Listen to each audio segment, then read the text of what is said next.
তো ভাবলাম যে বাপ বেটাকে একটা নাস্তা বানায় দেওয়া যাক, একটু জমে খাওয়া হবে। তো এখানে হচ্ছে নুডলসটা আমি এখানে মাংস দিয়ে দিছিলাম, যেহেতু জানেন আব্বু মাংস নুডলস ছাড়া একদমই খায় না।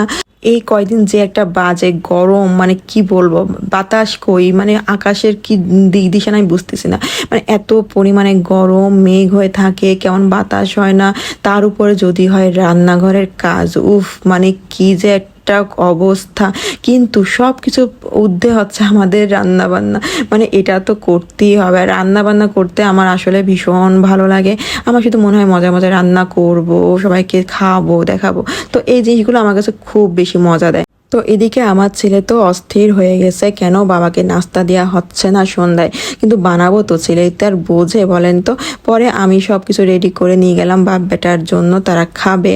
আর এদিকে তো মানে গরমে আমি শেষ, কারণ হচ্ছে প্রচণ্ড পরিমাণে গরম, তারপরে হচ্ছে এই খাওয়া দাওয়া গরম গরম। তো